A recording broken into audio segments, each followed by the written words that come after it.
My name's Vicki Ferguson. I'm with National Benefit Plans. I've been in the insurance industry for over 34 years, and I've been had an office in Troy, Michigan, and worked in the Michigan area for since 1991. So I'm going to go over what's changing in Medicare for 2026. There's a few things, and I wanted to go over. Just towards the end is more detail. So if it's something that maybe you guys aren't interested in, I'm going to try and go over the most important stuff in the beginning just to honor your time and respect everybody. So I'm going to go ahead and get started. So welcome to my presentation.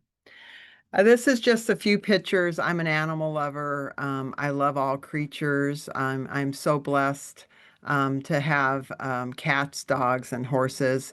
And in my spare time, I love my family. I love having fun.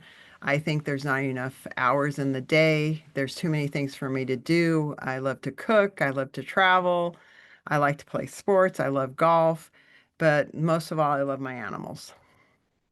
So for 2026, you guys might have already heard what some of the projected numbers are. So Part A hospital deductible is projected to be increasing from $1,676 in 2025 to $1,716 in 2026.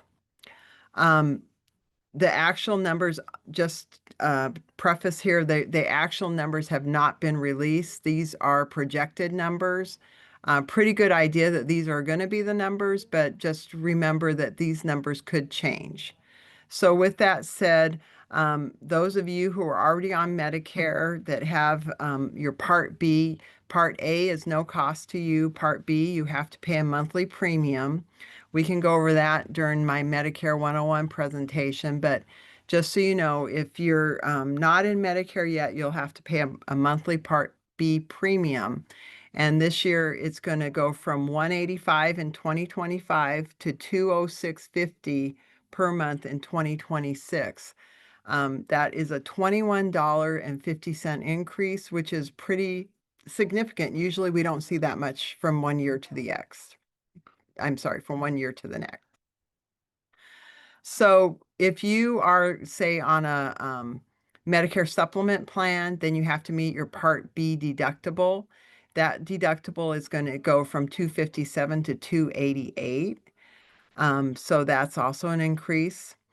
That's an additional deductible over remember that you have a premium, and then Part B has a deductible.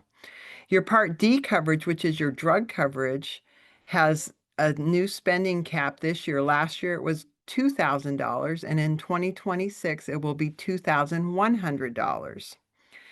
In 2025, the donut hole or coverage gap was eliminated, so we don't have that to worry about.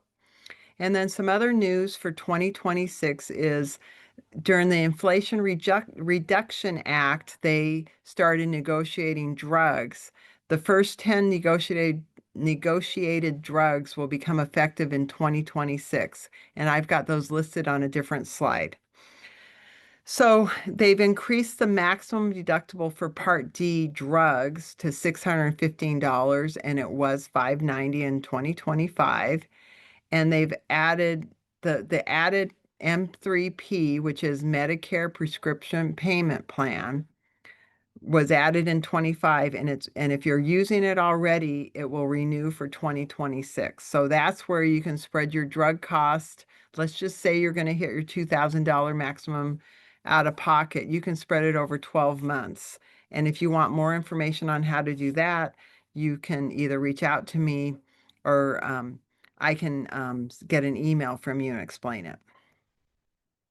If you are already taking your Part B, you might have already heard of IRMA.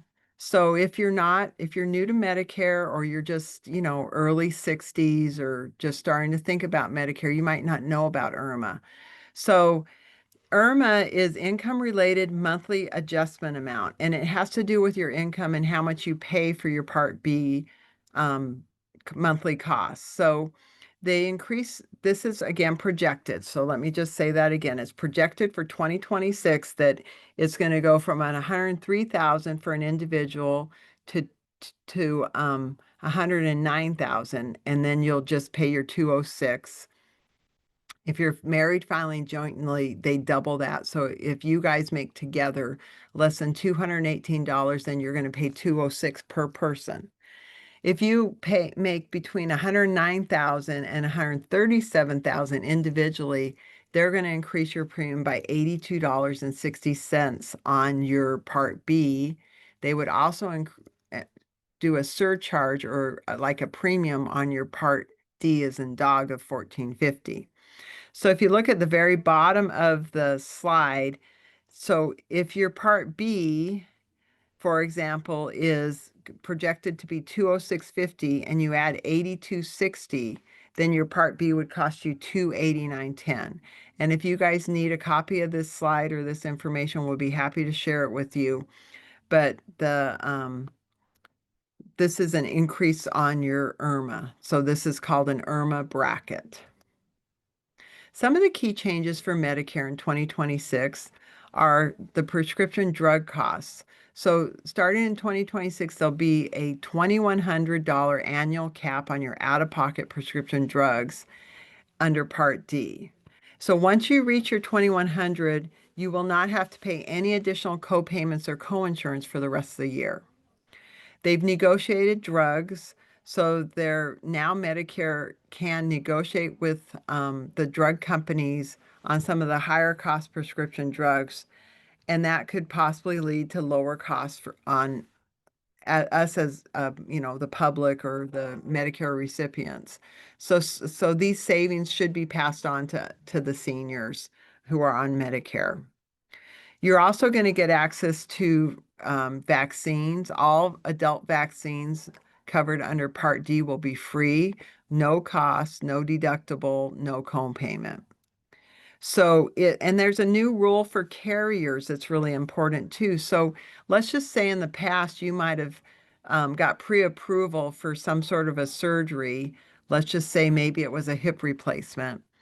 And then they come back after you have the hip replacement and they might not pay it, or they might make you provide more proof. The CMS has created a new rule for carriers that if you get pre-approval, they must honor and pay for the procedure that was pre-approved. So you're not going to have to worry about it once you get pre-approval.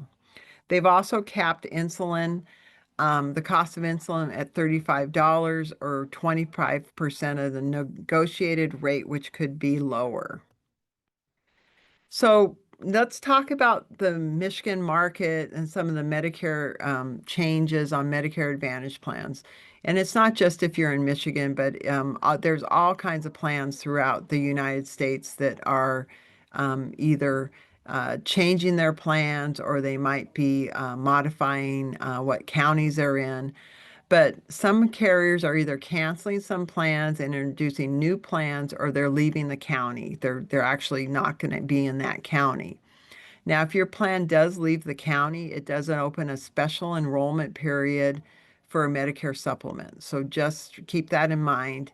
The University of Michigan Health Plan that used to be called Physicians Health Plan, it was discontinued, and it will completely end in 2025. So if you know of anyone that has a PHP individual or health plan, they need to make a change for 2026, or they're going to wake up on January 1st and be uninsured. You might recognize some of the other carriers that are making some big changes, such as Anthem. There's Martin's Point, Centera. These are all some plans that are changing their Medicare Advantage markets, scaling back their offerings. Included in here that's not in my slide would be Humana and United Healthcare.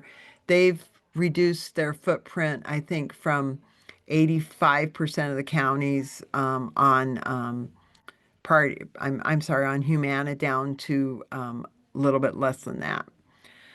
So if your plan's affected, then you need to take a look at a new one or do some research during open enrollment. Now, the average monthly premium is projected by Medicare Advantage plans to decrease in 2026, but some people might see a Medicare Advantage premium on their plan. And if this is important to you, you should also review your plan. There's also some changes when it comes to what the insurance companies can give as far as supplemental benefits. So if you were getting like some utility credit, some food credit, they're changing that so you have to actually qualify for that. You have to have a chronic condition or you have to actually be um, low income to receive the credits for the healthy food and the utilities. And it'll be specific qualifying chronic conditions or income to receive these. So you as a consumer, so let's just say, you're like, Vicky, I'm not sure what to do. I'm fairly new to this. I've had a plan that I've been really happy with for the last 4 years. And I just, I've got my annual notice of change and I just am really concerned. So these are the steps. This is your checklist. So this is what I did for everyone should pretty much do this every year during this time of year. Starting October 1st, this would probably be something you should take a picture of and have be your checklist. So if you had a Medicare Advantage plan, you're going to get an annual notice of change. This is really important that you open this and you review it. The second thing you should do is you should check your medications. Formulary can change on your Medicare Advantage plan or your Part D drug plan. So, your Part D drug plan will give you an annual notice of change also. 3, don't assume your plan will stay the same.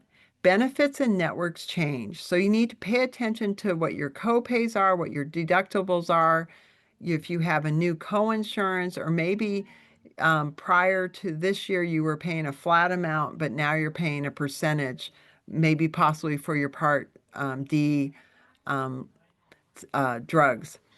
So the other thing, number 4, you want to look at is you want to look at your enhanced benefit updates. So this would include your dental, vision, possibly over the counter and some other benefits. So if those are something that you used last year and you want to make sure they're using the same, for example, silver sneakers or silver and fit, you want to take a look at that because that can change. And the other thing, number 5, would be don't wait till December. Don't wait till the last minute. You need to get on someone's calendar, check your new plan options early. And most importantly, you want to work with someone you trust. So, most importantly, work with someone you trust, someone who is licensed with all carriers and has your best interest in mind. And I can't stress this enough because if you call one of the insurance companies, whether it's Humana, United Healthcare, Blue Cross, whether they have an in-house person answering, or maybe they're using a call center, they're really going to give you what they've been either told to give you that day, or they're going to give you a plan that's in that carrier. So they're not going to shop plans for you. So it's really important to work with somebody that is licensed with all carriers. So I mentioned the drug formulary change. So the drug formulary is a list of prescription drugs that your plan covers. So each plan has its own formulary. Here's some things that you should know about Medicare formularies. The covered drugs, they have to have at least 2 drugs in each prescription drug category. They are required to cover almost all drugs in certain classes, such as antipsychotics, antidepressants, and cancer drugs. So 2 drugs in every drug category means some companies might have a different drug than the other, and that's why it's important to check your drugs. They have tiers. Medicare drugs are covered based on tiers. They have 5 tiers. Tier 1 would be generics. Tier 2 would be a little bit more brand name type generic drugs. And then Tier 3 would have a different cost than Tier 1 and 2. Tier 5 drugs are usually the newer drugs, the drugs that are more expensive. Now, if you need an exemption, or an exception, I'm sorry, boy, an exception to what your drugs are on your formulary, then you can ask your doctor to request an exception. So just remember, there are ways to work through your insurance company or your plan coordinator with the plan you take for 2026. If the drug you need to take isn't on their formulary, you can request an exception. Remember that cosmetic drugs are not on any part of a formulary, so we won't be covering cosmetic drugs, and over-the-counter drugs are not covered, or prescription vitamins. So this is a slide that's going to share with you when you can change. So you have an annual election period. This is what time we're in right now. This actually starts tomorrow, and it goes through December 7th. And it's going to be effective. If you change right now, October 15th to December 7th, your effective date will be January 1st of 2026. There's an open enrollment period, which is called Medicare Advantage Open Enrollment Period. And that is January 1st till March 31st. That is a time when you can switch from one Medicare Advantage plan to another. You can disenroll from your Advantage plan and go back to original Medicare, and then enroll in a Part D drug card during this time also. But you may not have a guaranteed issue status. But this is not a time when you can change your Part D drug card. So just remember, if you have a Part D drug card, you need to do it during October 15th to December 7th. And then the open enrollment period really is meant for those people that maybe got on the wrong plan. And the other thing I would tell you about the open enrollment period is they give you one change. So let's just say you you stay with the plan you currently have, you find out that your doctor or your drug's not covered, you pick up the phone, you call a carrier, they put you in a plan. Now you're not happy with that plan. They put you in that plan during the OEP. You're not going to be able to change. You will have to stay in the plan that you chose during OEP because you only get one change. So just kind of remember that. For some reason, the government knows when you make these one-time enrollments or changes. So there's an open enrollment time for institutionalized individuals. That is a continuous enrollment. They can move every 2 months if you're moving in and out of an institution. So let's talk about the Inflation Reduction Act and how it affected the drugs. So the Inflation Reduction Act was passed in 2024 and it took effect in 2025, and it capped the maximum out of pocket on drugs to $2,100. So the most you'll ever have to pay is $2,100. It eliminated the coverage gap so that there is no longer a coverage gap where you have to pay a portion of it. And it created the M3P, which is a prescription payment plan that allows members to spread the high cost of their prescription drugs over the rest of the year. So every member is eligible to use the M3P, and it's really just targeted for those drugs that are really high cost.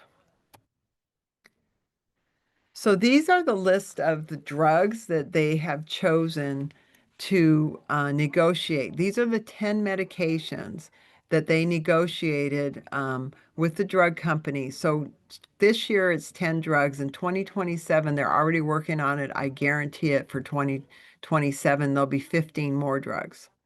But Eliquis is on here, Jardiance is on here, Xarelto is on here, Januvia, Farxiga, Entresto, Enbrel, Imbruvica, Stelara, and Novolog.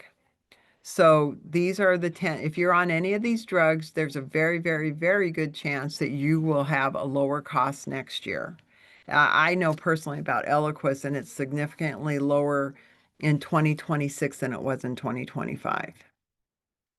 So this is the timeline of how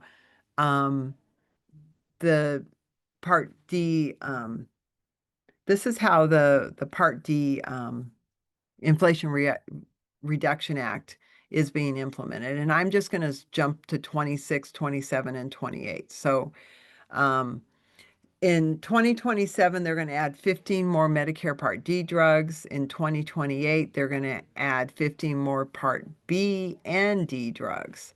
So they're going to try to lower the cost of Part B drugs. Those drugs are what are given to you in the doctor's office or at the hospital, like an infusion is under your Part B as in boy. So they've negotiated these drug companies. They're negotiating with Medicare, and they're trying to lower the Part B spending, and they're trying to lower the Part D drugs. And so this slide just basically shows you the brand name drugs or biologics that they're trying to target so that they can lower the drug costs. And you know what? I commend them. We should have lower drug costs. The drug costs in the United States are extremely high.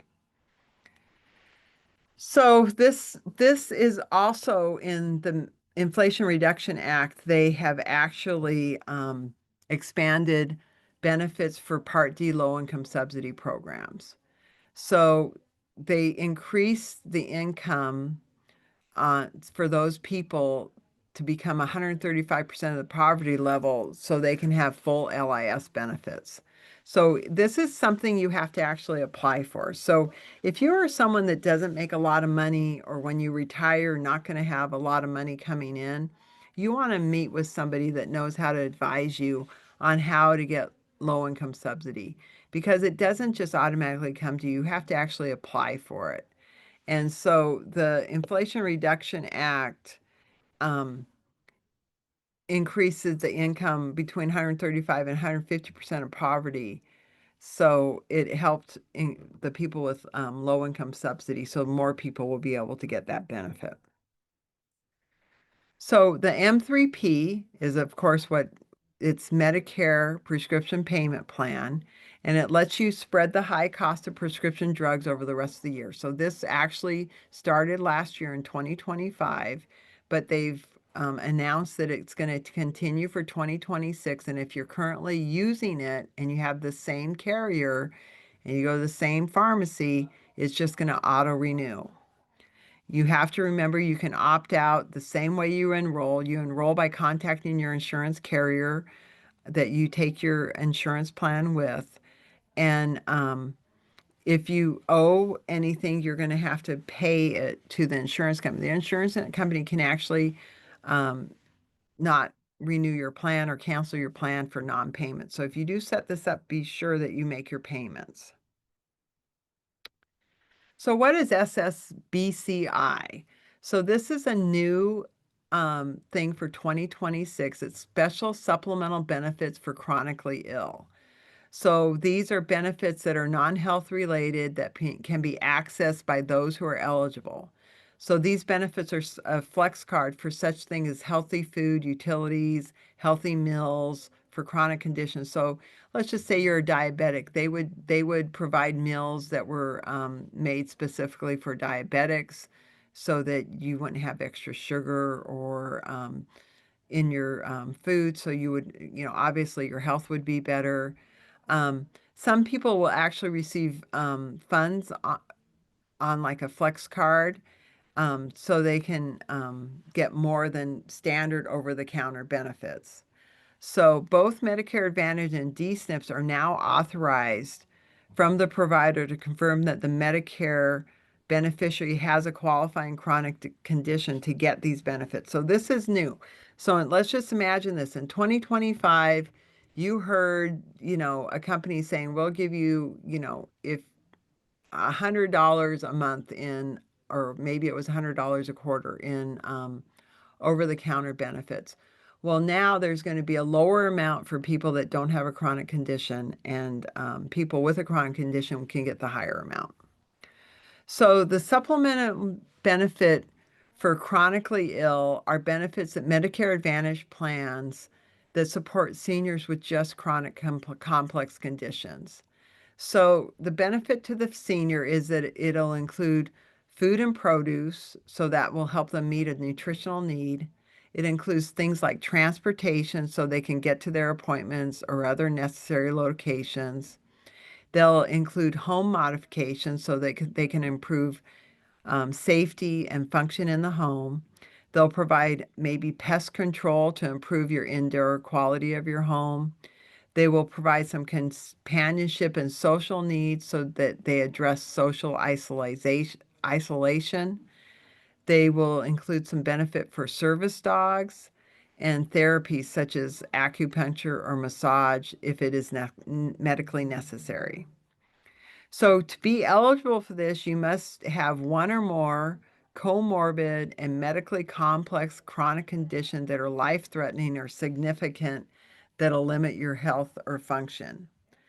You have to have a health expectation that is reasonable that this will improve or maintain your health. This is a non-discrimination plan. Plans must use written objective criteria to determine eligibility. It is evidence-based, which means that plans must establish an evidence-based bibliography for each benefit to show it can be reasonably improve or maintain the health of the chronically ill. And benefits can be non-uniform, meaning they could be offered only to those who qualify, unlike traditional supplement plans that require that everybody on the plan gets that benefit. How do you qualify for SSBCI? Each carrier has their own eligibility requirements, and each carrier can verify the qualifications differently. So here's some examples. Medicare Advantage Plan offers SSBCI to chronically ill enrollees, which will include nutrition-related senior benefits, supplemental benefits, in accordance with the criteria below. So the definition of chronically ill for SSBCI is in a statute under a section 1852 of the Social Security Act. SSBCI are required to be approved by CMS. So that means the insurance companies have to submit these to CMS for plan approval. And they may not be non-primary health-related supplemental benefits that address chronically ill enrollees' social determinants of health. So benefits may be non-primary health-related supplemental benefits. Medicare Advantage plans consider social determinants when determining eligibility as a factor to help chronically ill enrollees whose health could be improved or maintained. So they may not use social determinants of health as a sole base. So there's a system that each company has to provide, and they have to get it approved through Medicare.gov or CMS. So here's some example of SSBCI benefits. So over-the-counter items are drugs and health-related products that do not need a prescription. This benefit covers approved non-prescription over-the-counter drugs and health-related items. So SSBCI for chronically ill, they're going to provide them with food and produce. The diseases or the conditions are listed here, such as autoimmune disorders, such as dermatitis, rheumatoid arthritis, lupus, psoriatic arthritis, scleroderma, cancer, cardiovascular disorders, which are listed here. Chronic alcohol use is listed here. Chronic and disabling mental health. And there's a bunch of conditions listed below that. Chronic gastrointestinal disease, such as chronic liver disease, hepatitis B, hepatitis C, pancreatitis, IBS, heart failure, hypertension, kidney disease. You guys, there is a lot of different stuff here. So it's very possible that you could qualify for this extra benefit. So you really should talk to your insurance advisor and make sure that, you get into the right plan if this is something that really could potentially help you. Other things listed here are chronic kidney disease, chronic lung disorders, conditions with functional challenges such as spinal cord injuries, limb loss, stroke, arthritis, dementia, diabetes, AIDS, neurological disorders such as ALS, epilepsy, partial paralysis, multiple sclerosis, fibromyalgia, um, and then it goes on to have prediabetes, severe hematologic disorders, including anemia, immune. Boy, I can't say some of these. But anyway, you guys can see, we wanted to list these here so you guys could see how broad this is. It's not just pulmonary disease, it's not just cancer, heart, stroke. There's a lot of stuff here that, you could potentially get some extra help for. So we now have a high deductible, um, highly integrated, dual eligible special needs plan, which is called a HIDE. So these are going to be, there's FIDE and HIDE, and Michigan has adopted the HIDE, which is highly integrated as opposed to fully integrated dual eligible special needs plans. So if you are in especially Macomb, Wayne County, and the other counties listed here below, which are mostly on the west side of the state, then you are going to be, if you're in a dual eligible plan, you'll be converted over to a HIDE plan. What does HIDE mean? It means that you will qualify for both Medicare and Medicaid, which is a dual eligible, and that the insurance carrier will both be your Medicare and Medicaid provider. So what that means is plans have requested to be highly integrated dual eligible plans. They're going to work directly with Medicaid. They'll be providing the Medicaid and the Medicare. So you'll just have one card. I just wanted to put this in here. It doesn't affect a lot of us, but it's always good to know. You never know, you might have somebody in your family that this information would be good for. So if you're going to work past 65, there's a special enrollment period that's 8 months that allows you to enroll in Part A if you haven't already yet, Part B, and Part C. Now, Part D is 63 days. So just remember that if you do plan on working past age 65, I don't care. Let's just say you work for J.C. Penney, and J.C. Penney has a group insurance plan, and you're going to keep working at J.C. Penney till you're 67. Good. I'm glad. I would love to. I'm planning on keep working too. So since they have a plan that has over 20 employees, then you can postpone your Part B. It's recommended you take your Part A, but you can postpone your Part B, and then you can once you're going to retire or quit that job that has your qualified coverage, then you're going to want to notify an agent or take your Part B, and then you're going to want to take a plan, but you'll have 8 months to choose a plan. But you'll probably need insurance sooner than the 8 months. But just remember, you'll have a choice between a Medicare supplement that covers the difference of the 20% that Medicare, your red, white, and blue Medicare card doesn't cover, or you can take a Medicare Advantage plan, which is through a private insurance company that covers everything Medicare does cover, plus some extra benefits. Down here at the bottom, you might want to note credible coverage must have at least 20 employees. I can't stress that enough. I get calls every year from people that maybe had a small group plan, maybe had 4 or 5 people. Some people have a group plan with just a spouse and themselves, but it is not qualified coverage. So I just put this in. I'm almost done, you guys, but I just wanted to talk really quick about the Social Security Fairness Act. Now, I personally am not a licensed retirement planner or anything, but I am very conscious of what can help people.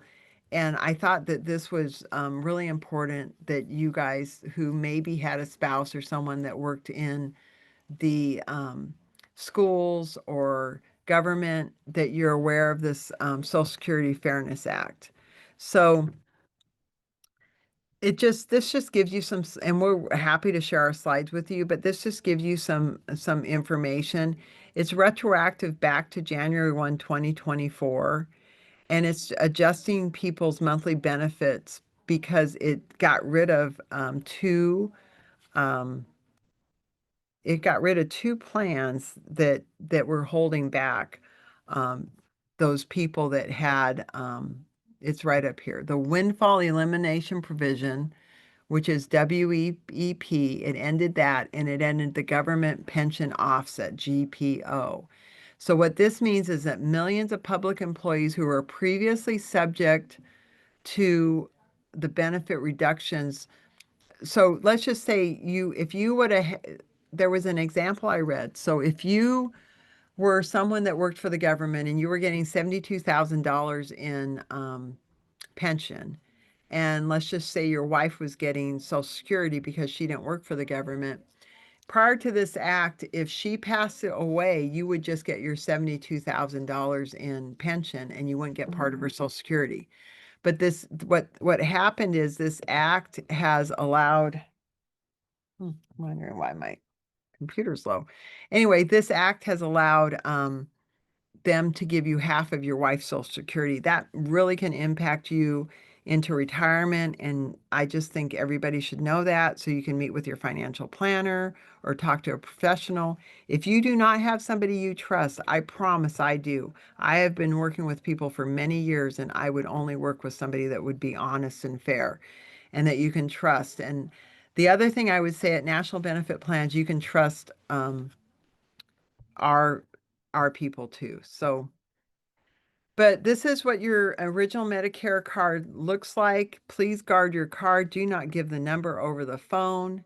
And if you have any questions, I'm always here for you. So I want to say thank you. And I'm sorry I went 10 minutes over. I intended to just be here for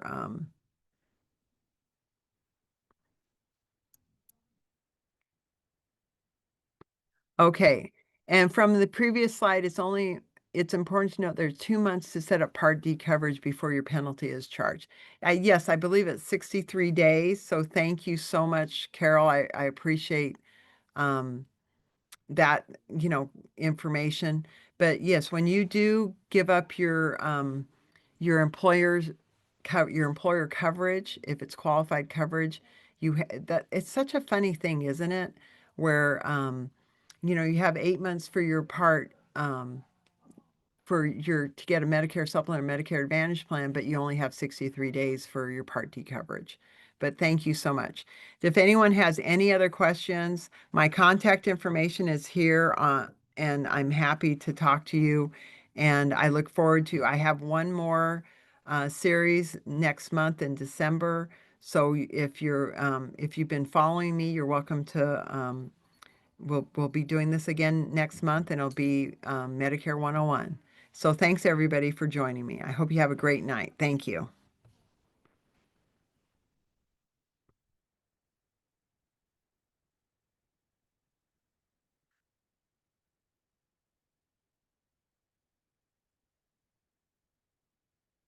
Thanks everybody. Have a great night.